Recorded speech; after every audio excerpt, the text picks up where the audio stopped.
Blog Talk Radio.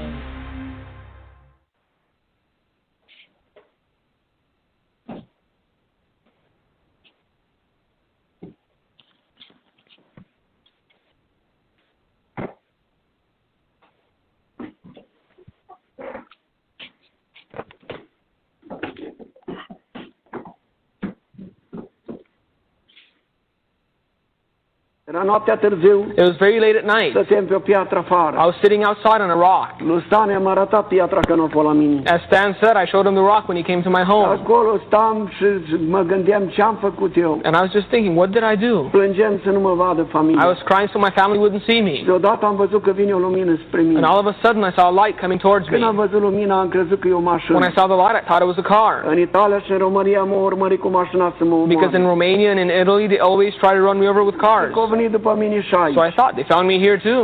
Dar nu a fost mașină. But it was not a car. Că lumina m-a cucerit. The light surrounded me. Și din lumina am auzit aceeași voce. And out of the light I heard the same voice. Era același înger. It was the same angel. Dumitru, de ce ești tu disperat? Dimitri, why are you so despaired? De ce m-ai pedepsit așa de tare? Why did you punish me so harshly? Ce am făcut eu? What did I do? Ce nu m-a lăsat pe mine în pușcărie? Why couldn't you let me stay in prison? Familia avea unii să stea. So my family would have had a home. Zic, eu n-am unii îmi pleca cap. I don't have a bed to let my head down De on. ce m-ai adus aici? Why was I brought here? Dumitru, te-am adus aici că țara asta va... Dimitri, I brought you to this country because this country will Ce burn. m-ai adus să mă ard aici și nu m-ai lăsat să mor în pușcărie în țara mea? So why'd you bring me here to burn? Why didn't you let me die in jail in my own country? Dumitru, taci. He said, Dimitri, be quiet.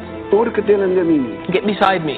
Ce aparat a avut? Nu. I don't know what the device was, M-a tras lângă el. but he pulled me beside him Mi-a arătat toată California. and he showed me all of Vrei California. să-ți arăt? Do you see what I've shown E you? Sodoma și Gomora. This is that Sodom and Gomorrah. Păcatul lor a ajuns înaintea lui Dumnezeu. Their sins have reached God, Și Dumnezeu a hotărât să-i pedepsească pentru and God has decided to punish them by fire. M-au dus și ne-au arătat Las He Vegas. came and showed me Las Vegas. Aici e Sodoma și Gomora. This is that Sodom and Gomorrah. Într-o zi va... And one day it will burn. Mi-au arătat New York. He came and showed me New York. Aici e New York. This is New York. Aici e Sodoma și Gomora. This is that Sodom and Gomorrah. Într-o zi va arde. In one day it will burn. M-au dus și ne-au arătat Florida. And then he showed me Florida. Aici e Florida. This is Florida. Aici e Sodoma și Gomora. This is that Sodom and Gomorrah. Într-o zi va arde. And in one day it will burn. Dar cu mine ce ai să faci? But what will you do with me, I said? Been listening to the Wake Up America message with Dimitri Duduman. For a copy of this very important message, please go to our website at handofhelp.com. Never before in the history of our country has our nation been in more jeopardy than now. Please order a copy of the video Wake Up America at the handofhelp.com website and get the warning out while we still have time. This is the Light of Truth radio broadcast with Michael Boldea.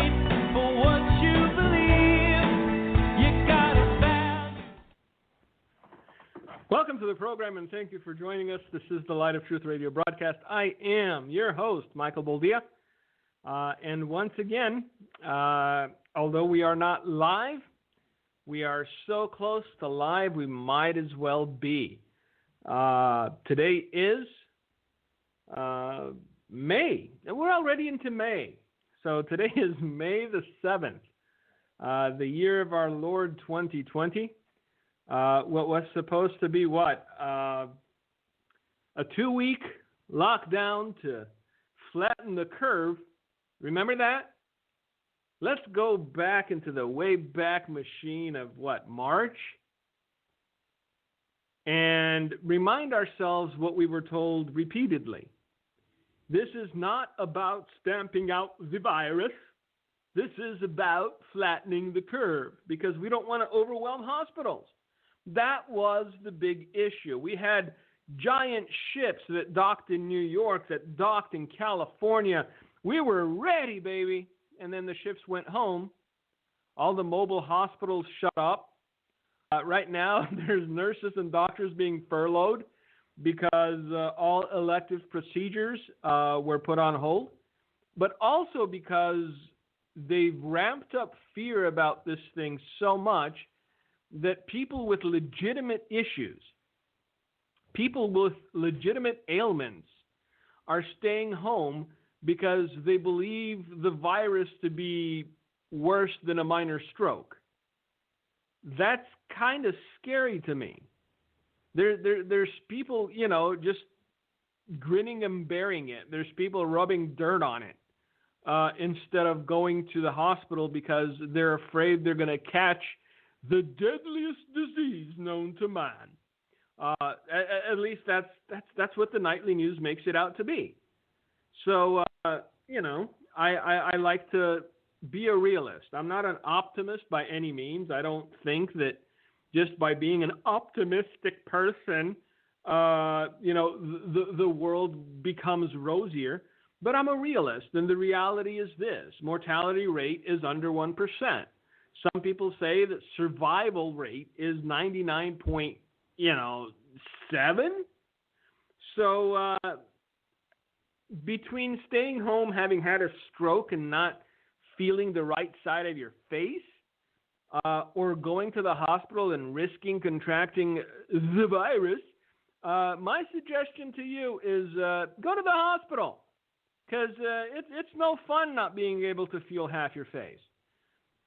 So although all of us are still alive, evidently, liberty doesn't seem to be. Freedom doesn't seem to be. Apparently, even states that we thought were the reddest of the red, the state that would never see tyranny upon its borders, for if tyranny be present, then the people would arise as one and end the tyranny and the tyrants alike. I think that by now we've all heard about this lady who runs a hair salon in Texas.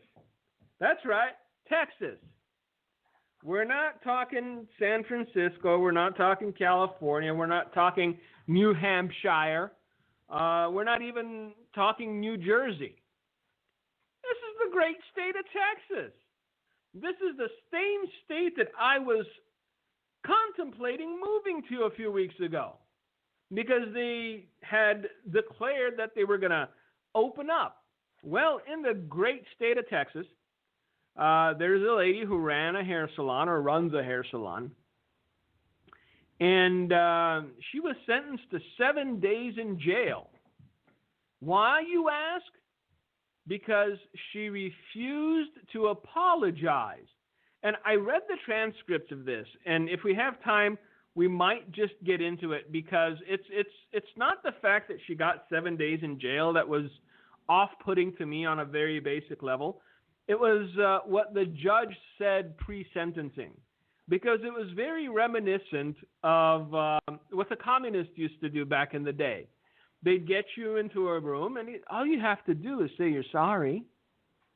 All you have to do is promise you're never going to do it again. We're going to, we can work this out. You can go home to your family today. All you have to do is admit that you were wrong.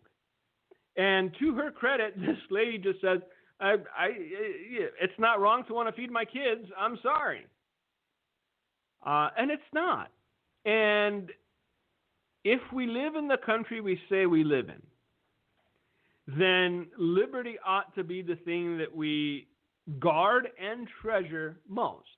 Because without liberty, there are people sitting on the sidelines salivating at the thought of socialism in this country. They're pushing as much as they can, as often as they can, without revealing themselves. Some of them now don't even care anymore. They're open about it. Yup, I'm a socialist. I'm a communist. In this country. Saying that that is what they want for the future. Now, the things that I noticed, because I notice things, is that a lot of the people pushing for socialism, a lot of the people pushing for communism, have no skin in the game as far as the future is concerned. They are childless. They are barren. There is no continuity of species coming from these people. So they don't care that 20, 30 years down the line, this country could look like Venezuela. To them, enacting socialism equals power for themselves. Stand this. They're not doing it for the people. No communist, no socialist has ever done anything for the people. They have used the people towards their own ends, and the people were gullible enough to believe it, sure. But there was no selfless dictator. Oh, I am doing this for my peoples, and my peoples shall live just as I do, and I shall live just as my peoples do. Nope, never happened, never will. Even a schmuck like Maduro is living in a palace. Think on that.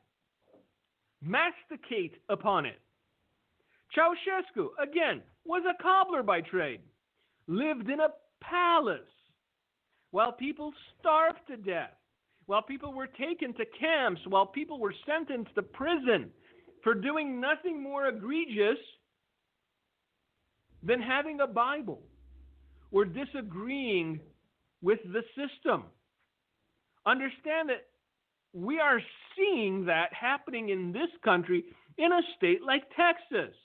A woman was sentenced to jail because she disagreed, because she wouldn't toe the line, because she wouldn't apologize, because she wouldn't say she was wrong in that she didn't obey the edicts of elected officials as though they were monarchs, lords, and ladies. It's getting ugly out there. People have cabin fever. I'm reading reports of people getting shot at McDonald's. It's McDonald's, man. Your standard of living is pretty low if you're arguing over McChicken or chicken nuggets at McDonald's.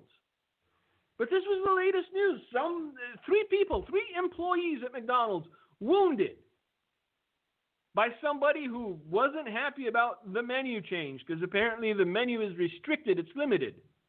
Oh, by the way, not to, toot my own horn or whatnot, but I've told you beforehand that when you listen to this program, there's about a 2 to 3 week lag time, wherein what I talk about begins to manifest, begins to come to pass, if you will, in about 2 to 3 weeks.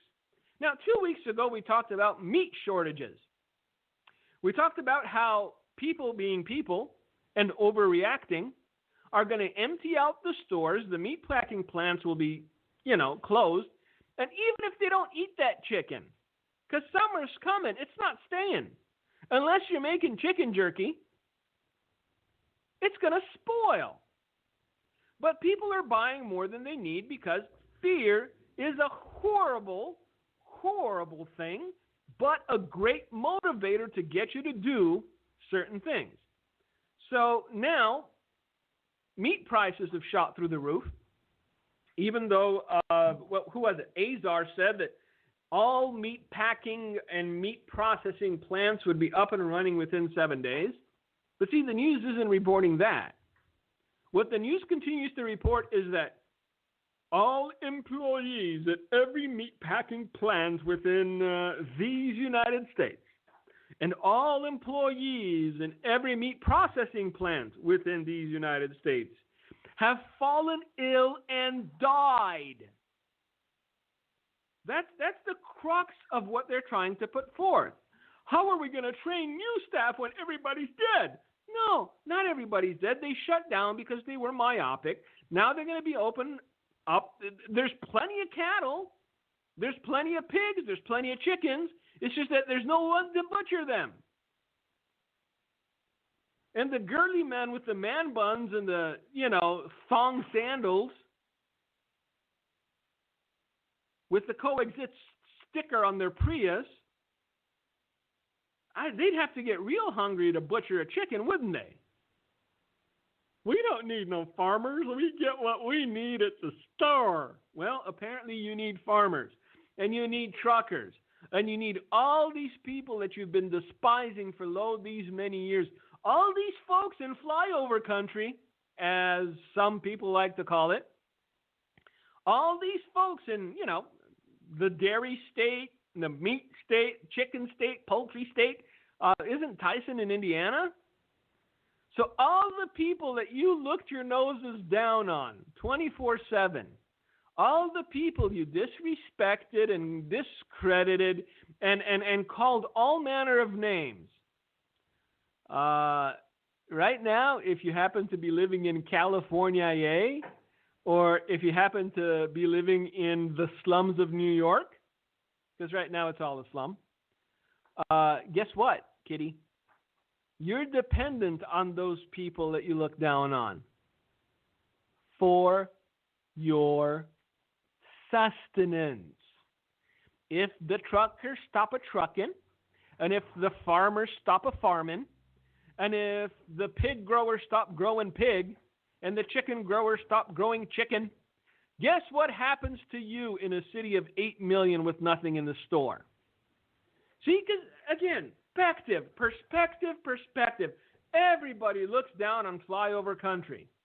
Oh, those hillbillies with their open spaces.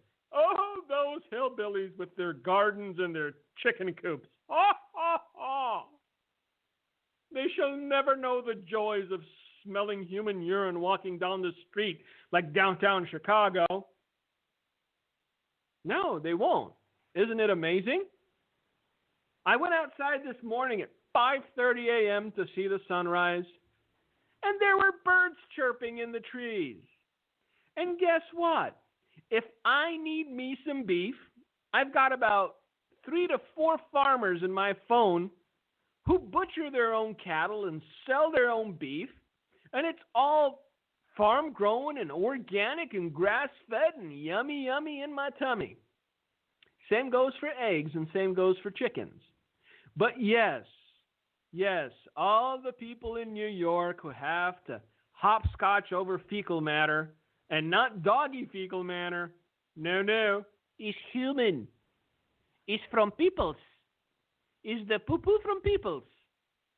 All those apparently illuminated minds that have to hopscotch over human feces every morning to go get their Starbucks, which is now closed, they think themselves superior. They consider themselves more human than you because they've embraced diversity. And you know what Trudeau and Nancy Pelosi like to remind everybody? Diversity is our strength. Well, kids, if the meat processing plants weren't up and running in 7 days, as they promised they would be, if even, McDonald's couldn't get their hands on their patties, because even though, there still has to be a little meat in there, I'm assuming. 85% of a McDonald's patty is cardboard and, I don't know, rat tails, but there has to be some sort of beef in there to keep it all together. So if they can't get their hands on it, will you just be purchasing the buns and the pickles and the mayonnaise and the cheese? That is the question. And then soon, because the cheese has to come from flyover country like Wisconsin, what if we decide we're going to keep our cheese? We're going to age it. We'll slap a sticker on it and call it fromage and send it to the French because they're hungry anyway. I'm trying to keep it a little bit upbeat today because for the last month and a half, it's all been just depressing, sad, hopeless news. So at least for the first 20, 30 minutes of the show, I'm trying to keep it lighthearted because you know what?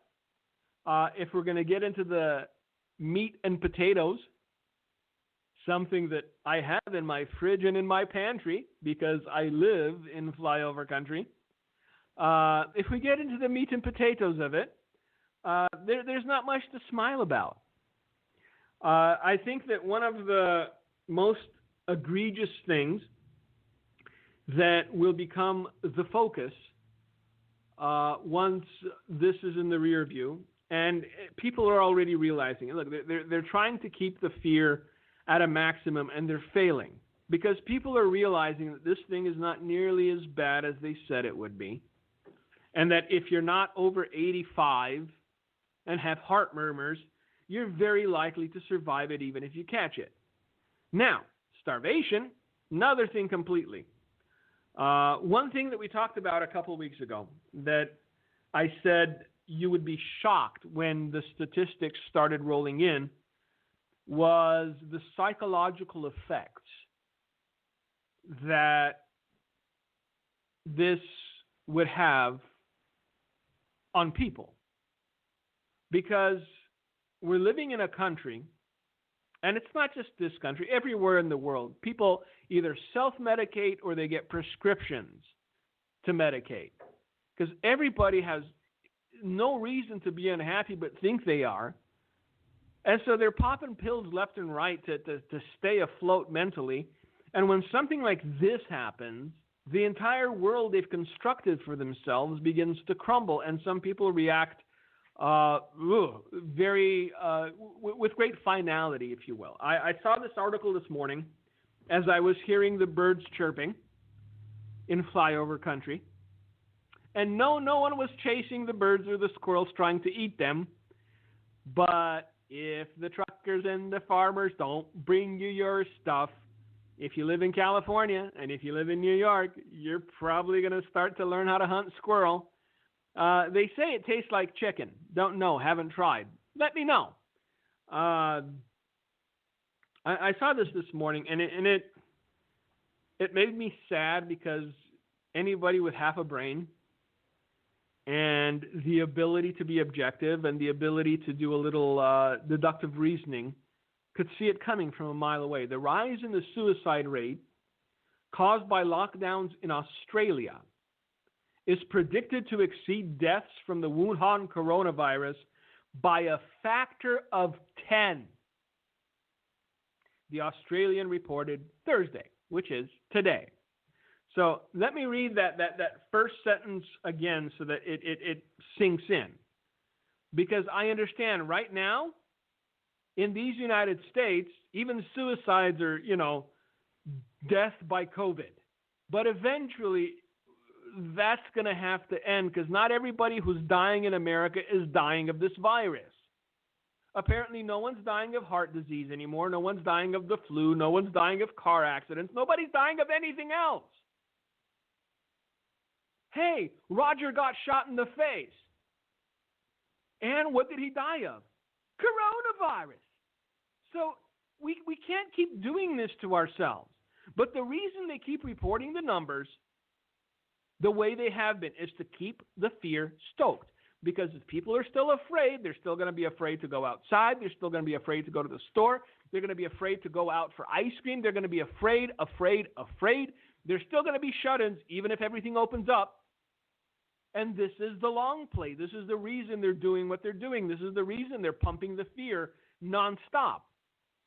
Is to hopefully keep the economy sluggish or just dead for the next few months until after the elections. Because, again, this is not prophetic. This is just me being aware of what human psychology is capable of. If, by some miracle, Joe Where Am I Biden wins the next election, the morning after, every single news outlet will report how people are optimistic. They'll report how there is no more fear. Everyone's getting back to their lives. Now, if Joe Biden wins, we're becoming a communist country within 6 months, and I'm seeing a revolution. But that was foreseen a long time ago. Just saying. I know. There's a lot of people prophesizing lots of things, including alien invasion. Just again, I've talked about this at length, but I feel the need at this point to interject the following. Be careful of who you allow to speak into your life. Have enough discernment to know whether it is of God or of the belly. Have enough discernment to know if the person is trying to stoke your fear to sell you some potatoes au gratin or some silver solution, or if it is a message from God so that you might know and not be afraid of what the future holds. So I thought I'd throw that in there because I really don't want to get into the meat of this article. It's hopeless and depressing, but we're almost halfway through the program, and I can't keep the levity going. because there's very little to laugh about. The rise in the suicide rate caused by lockdowns in Australia is predicted to exceed deaths from the Wuhan coronavirus by a factor of 10. The Australian reported Thursday. Now, what this means is the following. For every one person that dies of the coronavirus, there will be 10 people who would have taken their lives from fear and due to the lockdowns. The researchers from Sydney University's Brain and Mind Center forecast a 50% rise in the national suicide rate because of the economic and social impact of government responses to the virus, which would drive deaths to as much as 10 times higher than those caused by the coronavirus itself. Now, let me paraphrase and interject another thing here. Australia doesn't have nearly the problem that the U.S. has with opioid abuse. And there are a lot of people, and yes, this time even in flyover country, even in conservative states, I guess if you want to call it, but it's a national issue. It's a national pandemic. If you want to see real numbers, look at people who die from overdoses every day. But see, we don't talk about that. That's not something we want to talk about. We want to talk about the things that we can't see and an enemy we cannot identify, because that keeps everybody afraid. If you can identify the enemy and goes, hey, there's the guy, or hey, there's the cause, then you're not afraid of your neighbor. You're not afraid of the guy standing next to you in the store. You're not afraid of the kid pumping your gas at the gas station, because you know who the enemy is. The enemy is clearly defined. But if you don't have a clearly defined enemy, then everyone is suspicious. Anyone clearing their throat gets at least one dirty look, no matter if they're in a public space, outside, inside, whatever. All you have to do is go, and then everyone's eyes will be on you. Because it's a reaction caused by fear. And if you cannot identify your enemy, well, then everybody gets to be afraid.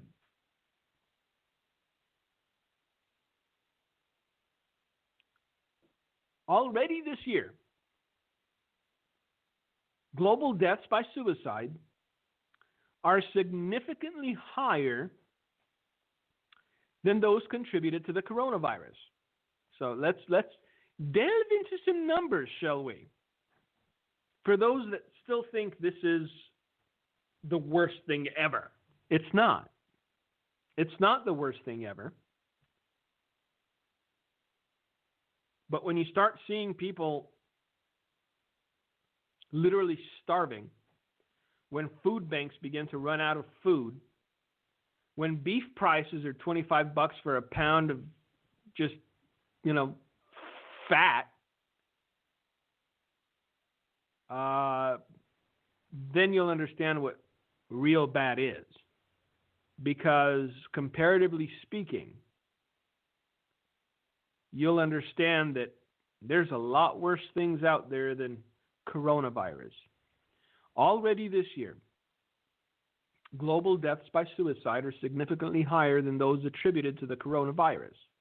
According to the respected worldometers running tallies, there have already been 374,225 suicides since the start of 2020, whereas the Wuhan coronavirus has claimed 251,898 lives. Johns Hopkins University reveals. Oh, that's just conspiracy theory. It's Johns Hopkins University. But see, everybody that says something that goes against the grain, everybody that says something that certain people don't like gets labeled conspiracy theory. That's it. That's what it is. This is all of no. It's Johns Hopkins University. They're the ones that put out this data. Same reason why less and less people are afraid of this virus and more concerned about a dead economy. Because the data does not support the numbers that have been bandied about. It is just unrealistic. We were talking, 2.5 million dead. And that is if we socially distanced, whatever that means now. If we wore masks and put on hazmat suits. With all that, it was supposed to be 2.5 million people. Guess what? Not even close. Now, the guy, and this is, okay, again, back to levity. The guy that came out with the model,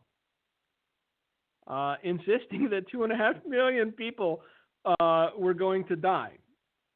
Apparently, he was caught not socially distancing. So he was so afraid of this thing that his married mistress came over for what the young kids like to call a beauty call. He had the coronavirus, gave her the coronavirus. She went home and gave her husband and kids the coronavirus. And now apparently he's resigned from the university he was working in after scaring the world into killing its economies, thereby triggering global starvation. Thank you, you dirty, dirty English man. Now, back to this article. I keep avoiding it because it's brutal. It's brutal, and this is just the beginning of the data starting to roll in. We haven't seen the real numbers. When you start seeing the real numbers of overdoses and suicides since this entire thing started, then you'll realize what a real pandemic looks like. If the Australian research holds up for other nations as well, the global suicide rate could end up far outpacing the death toll from COVID-19. The uptick in Australian suicides will be felt over a number of years, the Australian scholars suggest. And the coronavirus response could produce a generational mental health crisis. Honestly, I don't disagree with this. And let me tell you why.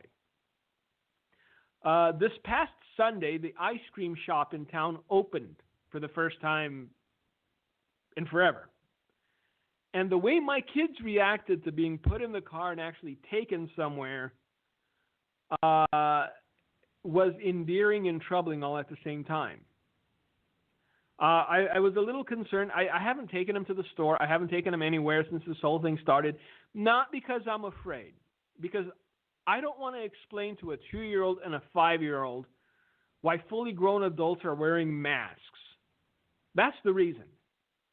So it's not because I'm afraid. Oh, look, he says one thing, and no, that's not the reason. The reason I haven't taken him to the store is because I don't want to have to explain why everyone's wearing a mask. Now, thankfully, our downtown in our little flyover town in flyover country, nobody, absolutely no. The entire lakefront was packed. There were people everywhere. It was a nice day. It was in the 60s. There were people everywhere. Not one person wearing a mask. I know. We should be reported. We should get the Texas lawmen to come and arrest all of us now, huh? But yeah, I got my kids ice cream. We went to the ice cream shop and they got ice cream. And they were so excited you'd think I'd given them a pony and an elephant. And I kind of, on the one hand, it was good that they learned to appreciate little things again. But on the other hand, I felt sad for my kids. So when the scholars start talking about a generational mental health crisis, I tend to lean towards agreeing with them. And they say that this would result in an extra 1,500 deaths each year over the next 5 years. just in Australia. They haven't done a global study. So this is just in Australia. An extra 1,500 people over the next 5 years. The university forecast has received backing from the Australian Medical Association, and Health Minister Greg Hunt is expected to present the results at the National Cabinet next week. Along with the sharp rise in suicides, the research also foresees substantial economic fallout from reduced productivity from the mental health effects of unemployment, school dropouts, and family crises. This is what the future holds if we opened everything up now. Imagine if they dragged this out for another 6 weeks, 2 months, whatever, because it was supposed to be about flattening curves.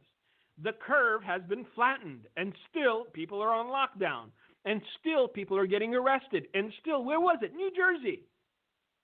Did you see that guy getting his head caved in with nightsticks? We're trying to save your life. Here, take a beating. Unbelievable. And when this is all, I've said it in private, I'm going to say it in public. When this is all said and done, every single person that exceeded their authority, every single person that was a little too excited about arresting moms with their kids in the park and beating the stuffing out of people with nightsticks needs to be removed from their job, first of all. And second of all, they need to be prosecuted. Because that's the only way we can avoid repeating this.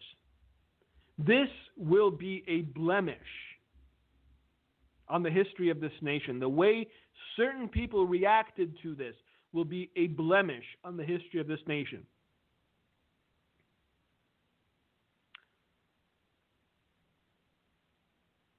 According to Ian Hickey, Australia's former mental health commissioner and the head of the Brain and Mind Center, wouldn't you like to work at the Brain and Mind Center?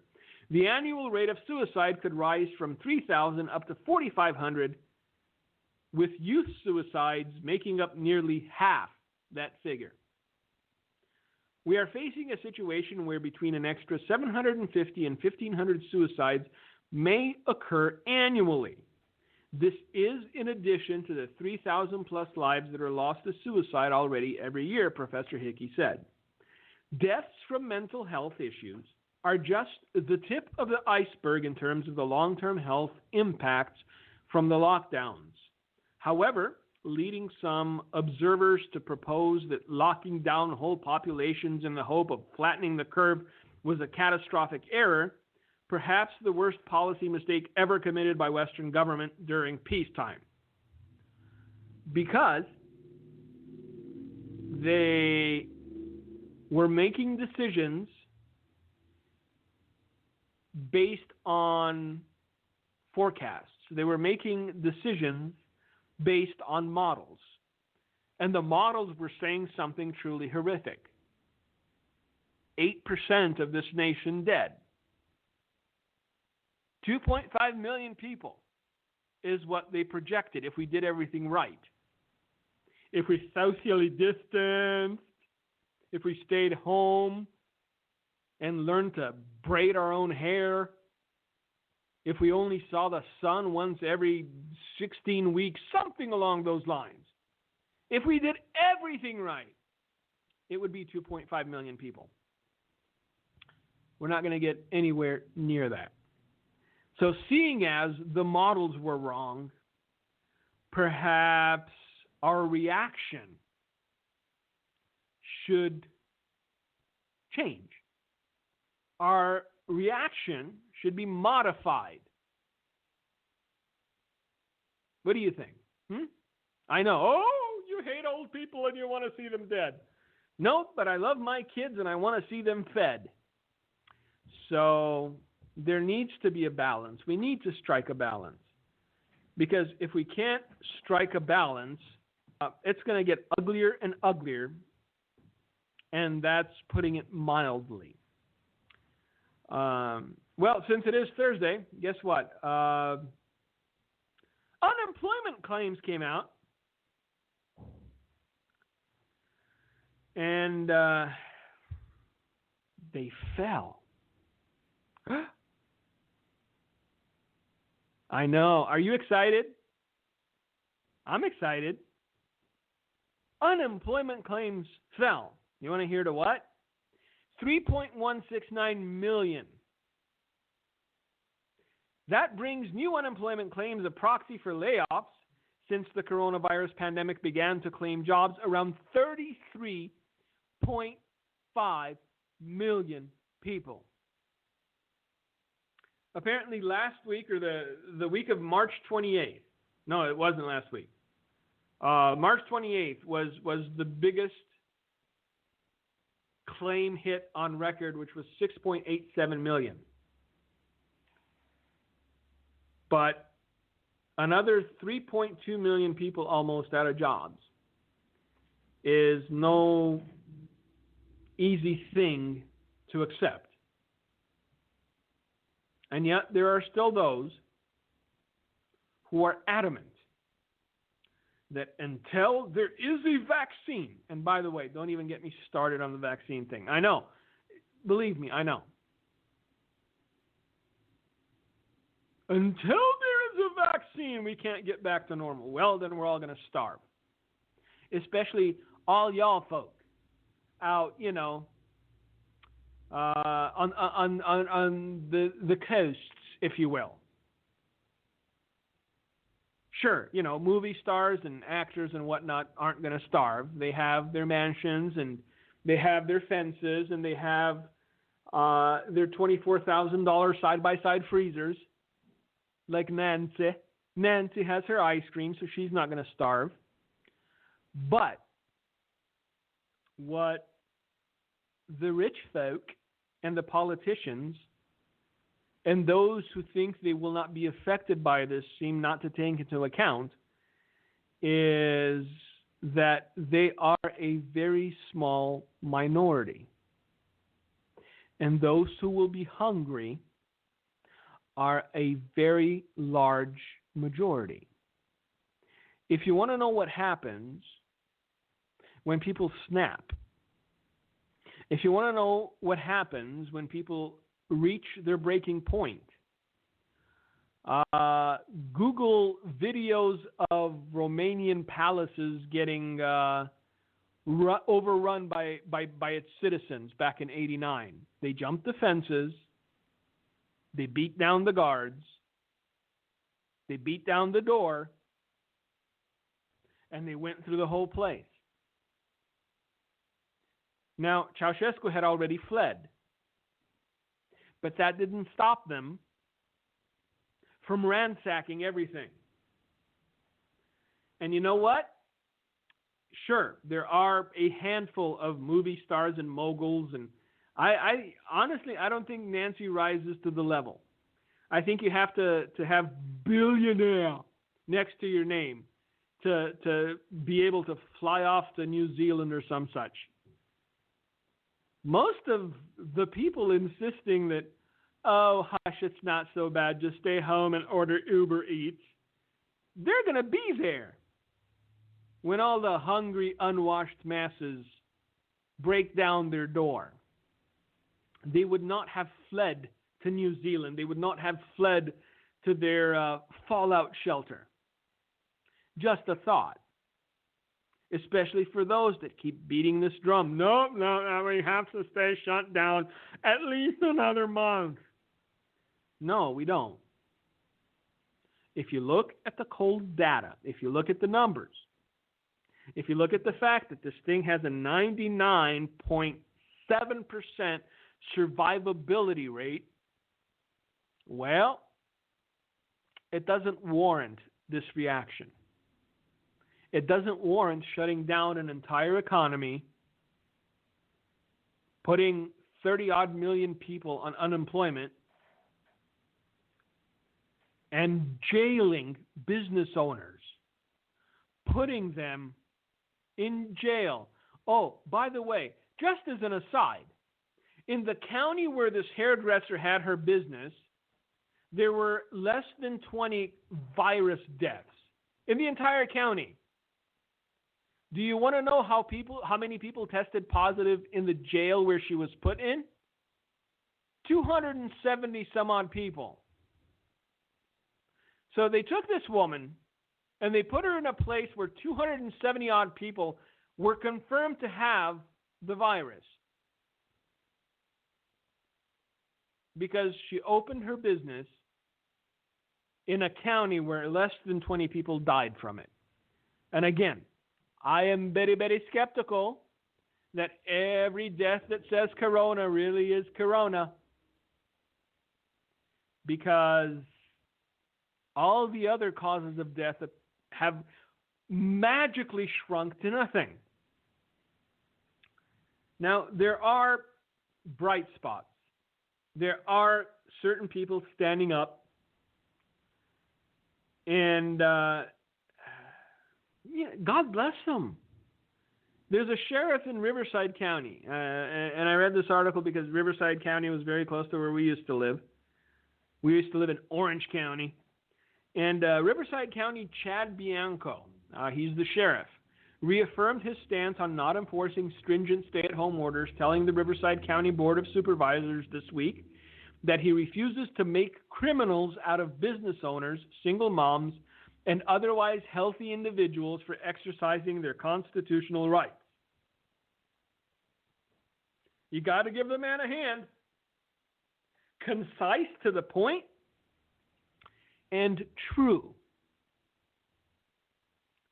He reaffirmed his stance on not enforcing stringent stay-at-home orders, telling the Riverside County Board of Supervisors this week that he refuses to make criminals out of business owners, single moms, and otherwise healthy individuals for exercising what? Their constitutional rights. Isn't it an odd thing that criminals are being released from prisons and business owners and single moms and people exercising their constitutional rights are being put in? Tell me that doesn't make your skin crawl. Again, if every single person that overreached, if every single person that abused their authority is not drummed out of office and prosecuted when this is all over, they will do this over and over and over again. Anytime they feel their power slipping, anytime they feel as though they need to make a political move, they will have their propaganda arm. They will have the media. Oh, did you hear? Flu season's going to be 10 times worse than any other time in history. Yep, stay-at-home order. If you're out, you get fined. You get clubbed. You get put in jail for exercising your constitutional right. What's the newest thing that we're hearing? Murder hornets. Yeah. So there are plenty of reasons for you to stay home, for you to be on lockdown in perpetuity. You know how many people die in car accidents every year? Yep. We should outlaw driving too while we're at it. 8 weeks ago, officials including Governor Gavin Newsom participated in something never done before in our nation's history, Bianco began. Government ordered residents into their homes, closed their businesses, made them wear masks, forbid them from going to church, and eliminated constitutional freedoms put in place over 200 years ago, he explained. And I hope somebody's listening. And I hope you realize that the damage done to the Constitution, the damage done to your freedoms, the damage done to the economy, the damage done to people's mental health is incalculable. In the name of a public health crisis, our civil liberties and constitutional protections were placed on hold, he continued. Officials, Bianco said, have asked a lot of residents over the last 2 months as part of a greater effort to flatten the curve and prevent hospitals from being completely overwhelmed by coronavirus patients. It worked, he said, listing a series of statistics. What isn't being emphasized is that 2,000 of the 4,300 people who have tested positive have already recovered and returned to work. What that means is that out of 2.5 million people in Riverside County, we have only 2,300 residents positive with this virus. Statistically, that is less than 1/10 of 1%. Is this man using reason and logic? I'm sure one news outlet or another will put out some sort of heinous thing about him. How he wants to see grandma die or something. Forthcoming decisions from officials should be based on facts and data, not protections or projections and fear. He continued stressing that residents do not need to live in fear and noting that the risk remains low for people without serious medical conditions. However, he urged at-risk residents to remain at home, and that is perfectly reasonable. If you are at risk, if you have an immunocompromised system, if you just like staying indoors, Godspeed, God bless, do it. But don't demand it of the rest of the nation. Bianco said he did not enforce the stay-at-home order for the beginning, partly because he trusted our residents' ability to do the right thing without fear of being arrested, and emphasized that he continues to hold that position. I knew they could be trusted to act responsibly and like responsible adults. No! You're supposed to be treated like a little kid by your government. Not even an intelligent little kid. One of the little kids that eats worms out of the ground and their own burgers. I knew they could be trusted to act as responsible adults, and I was correct. As we continue, I will enforce my position. Not only do we not have the resources to enforce unreasonable orders, I refuse to make criminals out of business owners, single moms, and otherwise healthy individuals for exercising their constitutional rights. I believe Riverside County residents are responsible enough to proceed cautiously. This guy's in California. Things are changing, and they're so upside down and topsy-turvy, it's hard to keep track anymore. This is a California sheriff in Southern California, in Riverside of all places. And he's saying, hey, this is unconstitutional. I can't force this on my residents. I'm not going to criminalize business owners. And in Texas,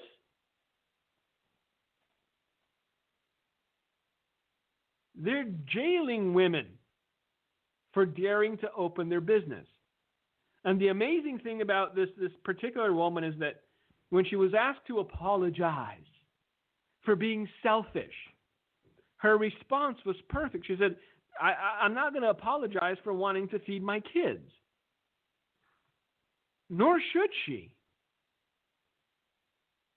Understand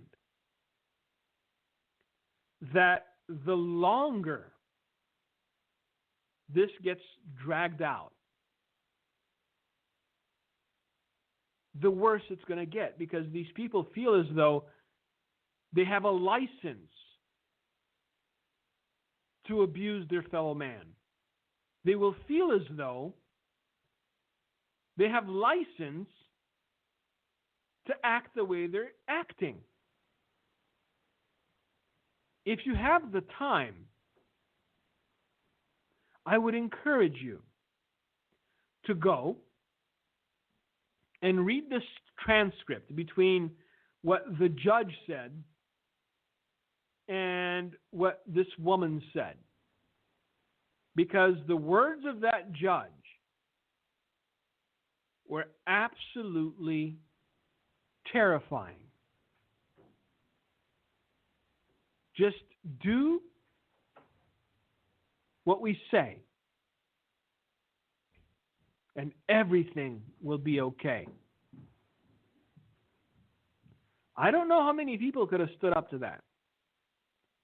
The promise of being free to go back home that very day. The promise of getting to go home and hug your kids and have dinner with your husband. All you had to do was admit that you were wrong. The time is coming. And I believe it to be sooner rather than later, when all you will have to do in order to be able to go home and hug your kids and have dinner with your wife or with your husband is to deny Christ.